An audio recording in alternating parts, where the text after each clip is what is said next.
Hi everybody, welcome back to my channel. I'm Yesha if you're new here, and I have not made a video in a while, so this feels a little bit weird, but today we're going to be talking about some general ERAS advice, how to strategize for this upcoming season, and just how to make sure that you have the best chance of matching. So if that is interesting to you, please keep watching.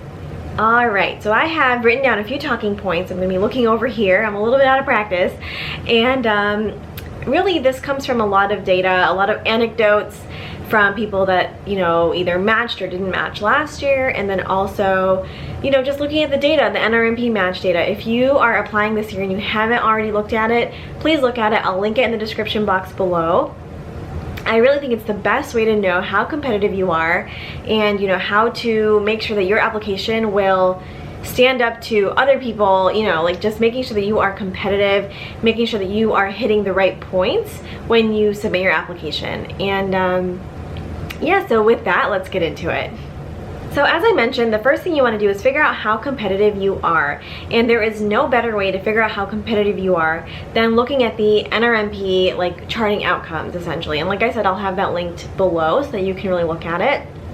And that goes for whatever specialty you're applying into, but especially obviously for radiology, because last year was more competitive. It was kind of crazy with the step scores that we saw, and also the match, the match rate. So just make sure you look at the charting outcomes. So what are the things that you want to look at? Well, obviously your step scores. Now obviously you can't go back in time and change your step scores, right? That's what's set in stone is set in stone.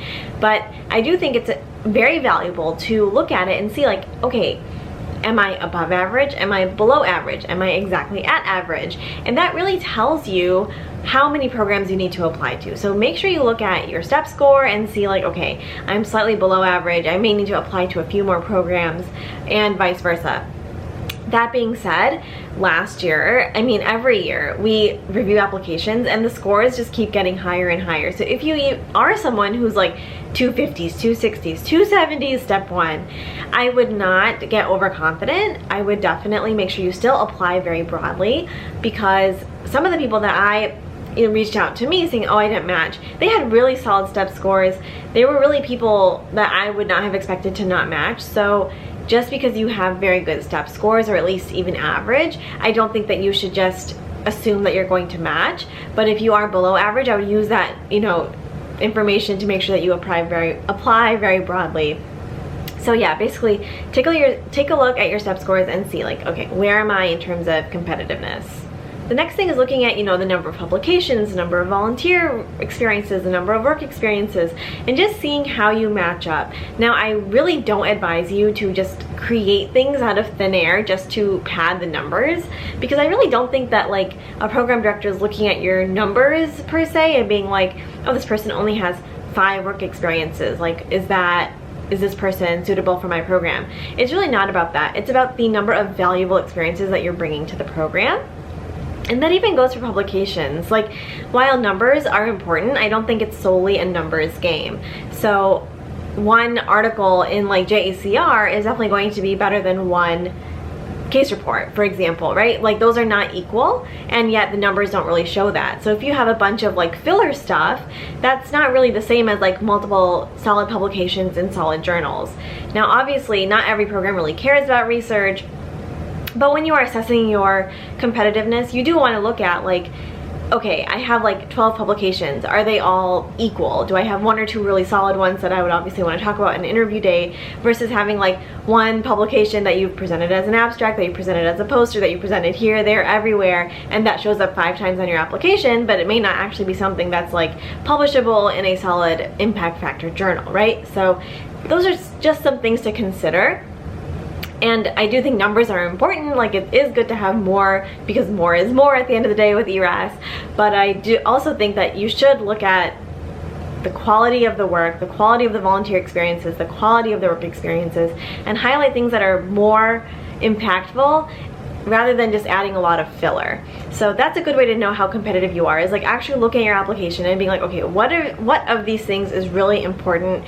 What is really valuable? Because anyone can create 30 volunteer experiences, right? Oh, I volunteered at Big Brothers Big Sisters for one day, put it on there.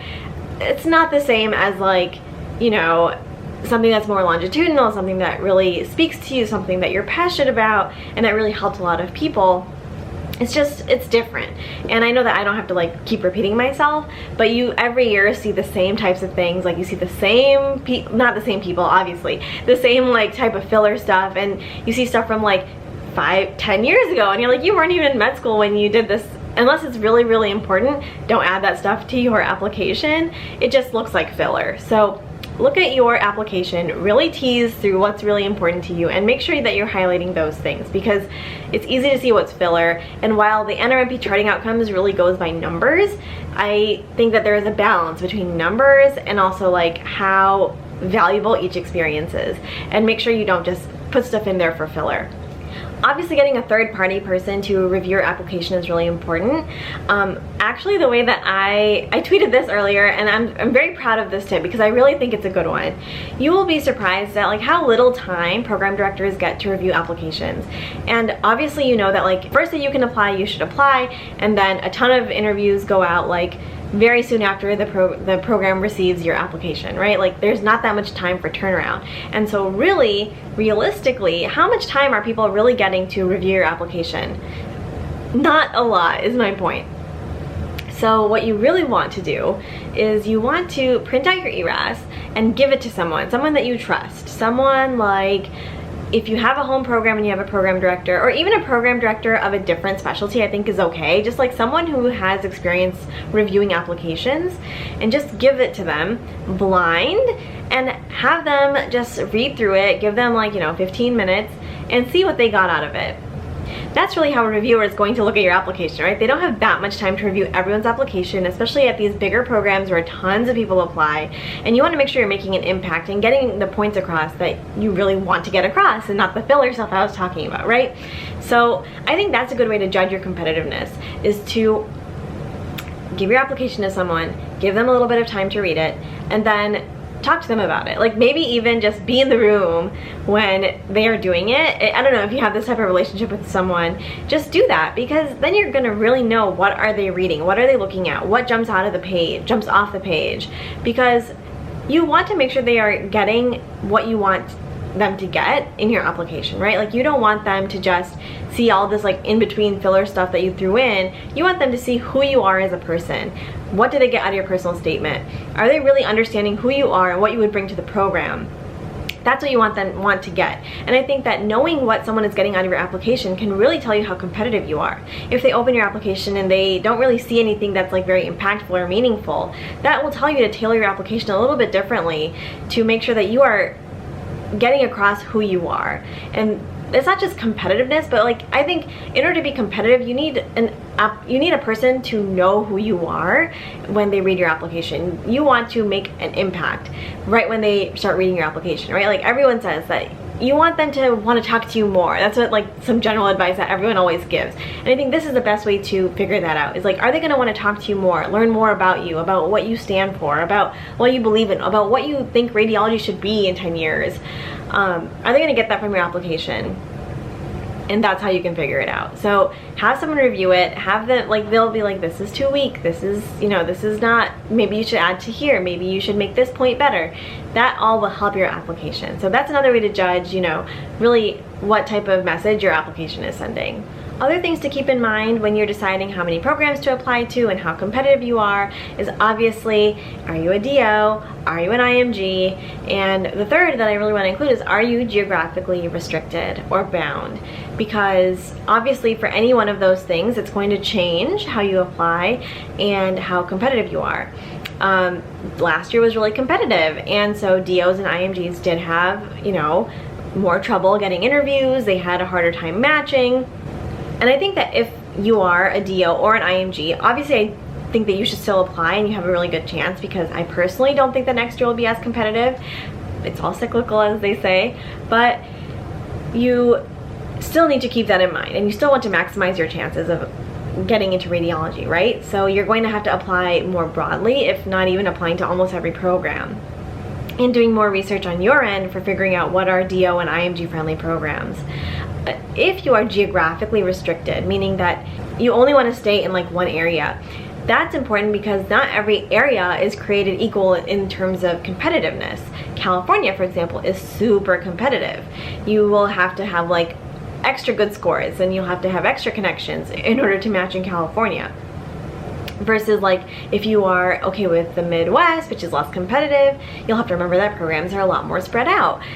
If you want to be in New York, there are tons of programs in New York, same with Boston, but not really as many programs in other states and cities, right? So just things to remember and think about. Like if you are geographically bound, you might have to be a little bit more strategic about how you apply, about what you talk about in your personal statement, about the volunteer experiences that you include, like first, second, third, things like that, because you really want to make sure that, again, you're making the impact, sending the message that you want to send across in your application. Other things that can affect your competitiveness include your academic transcript, right? How many honors do you have? Are you AOA? Do you have any red flags, like any failures of courses, any disciplinary action, professionalism issues? Those are all things that will are you in the lowest quartile of your school? And unfortunately, those things do matter.